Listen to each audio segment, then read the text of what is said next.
देहरादून समेत पूरे उत्तराखंड प्रदेश में 24 घंटों से लगातार जारी बारिश के चलते भारी नुकसान हुआ है। जहां केदारनाथ में लिंचोली में बादल फटने से भारी तबाही मची है, तो वहां पर यात्रियों के फंसे होने की सूचना मिलने के बाद एसडीआरएफ की टीम वहां पर राहत बचाव कार्य के लिए पहुंच चुकी है।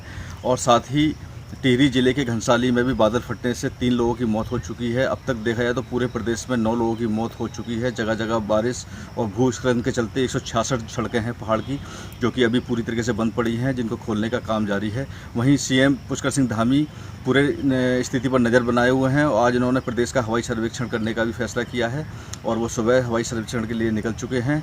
सबसे खास बात यह है कि जो बारिश से पूरे प्रदेश में तबाही का जो आलम है, उसके चलते यात्रा पर बहुत बड़ा असर पड़ा है। चारधाम यात्रा को फिलहाल अभी रोक दिया गया है, क्योंकि यात्रियों की सुरक्षा को अहम मानते हुए ये फैसला लिया गया है। अब हम अपील करते हैं पूरे देशवासियों से कि वो उत्तराखंड की यात्रा पर अगर आ रहे हैं, चारधाम यात्रा पर अगर आ रहे हैं, तो फिलहाल अभी यात्रा को स्थगित कर दें, क्योंकि मौसम के अनुकूल ही देकर के और पूरी जानकारी लेने के बाद ही वो चारधाम यात्रा के लिए निकलें, वरना किसी भी परेशानी में फंस सकते हैं। जान माल के साथ साथ सड़कों का भी बहुत नुकसान हुआ है। कई जगह पर पुल भी जो है बह गए हैं। उन सब की कार्रवाई चल रही है और जो सरकारी भवन है उनका भी नुकसान हुआ है। उन सभी को रिस्टोर करने के लिए, और चूँकि चारधाम यात्रा भी इस समय चल रही है, चारधाम यात्री भी हमारे सभी सुरक्षित रहें, उसके लिए भी लगातार सभी अधिकारी हमारे अलर्ट मोड में हैं।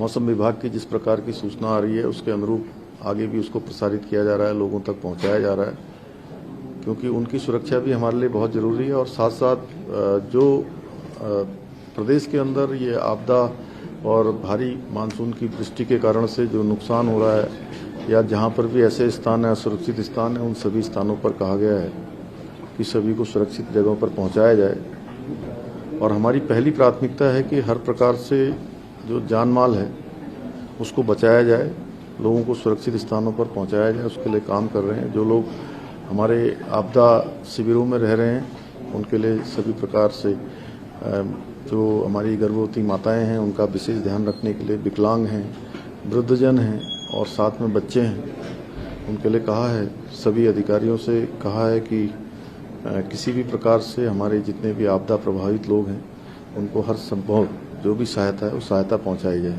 देखिए, चूँकि वहाँ पर हमारे जिलाधिकारी और अन्य लोग, पूरे प्रशासन के लोग मौके पर गए हुए हैं। 2 पुल वहाँ पर, एक बैली ब्रिज और एक छोटा लकड़ी का पुल, दोनों वाश आउट हुए हैं। दोनों कल रात की जो बरसात है उसमें पूरी तरह से वहाँ पर संपर्क नहीं हो पा रहा, लेकिन जो यात्री वहाँ पर थे उन यात्रियों को सुरक्षित निकाला जा रहा है। एसडीआरएफ की टीम हमारी और एनडीआरएफ की टीम काम कर रही है, जिला प्रशासन के लोग काम कर रहे हैं, आपदा प्रबंधन के लोग काम कर रहे हैं। सभी लोगों से बात हुई, हमारे जो जनप्रतिनिधिगण हैं उनसे भी बात हो रही है, सभी लोग अपना अपना योगदान कर रहे हैं वहाँ। देखिए, अभी चूँकि जो पुल और जो रास्ते अभी डिस्कनेक्ट हो गए हैं, हम सबसे पहले कोशिश कर रहे हैं कि उन रास्तों को बनाया जाए और जो श्रद्धालु हैं, भक्तगण हैं, उनको परेशानी न हो, उसी पर काम चल रहा है।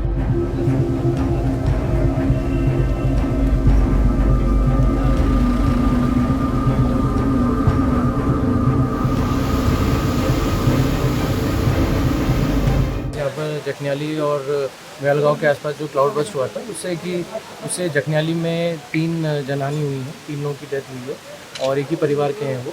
उसके अतिरिक्त कुछ हम इंफ्रास्ट्रक्चर के डैमेज हुए हैं, जैसे कि एक ब्रिज यहाँ पर जो एक मेन हाईवे था हमारा, उसका ब्रिज डैमेज हुआ है और कुछ पशुहानि भी हुई है।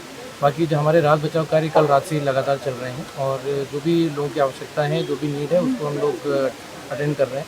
और आगामी आने वाले टाइम में, क्योंकि वैसा बताया जा रहा है कि पहले भी यहाँ पर ऐसी 10 साल पूर्व भी यहाँ पर ऐसी ही सिमिलर एक आपदा आई थी, तो उसके लिए परमानेंट नेचर के क्या हम रिलीफ कर सकते हैं उस पर भी ध्यान देंगे।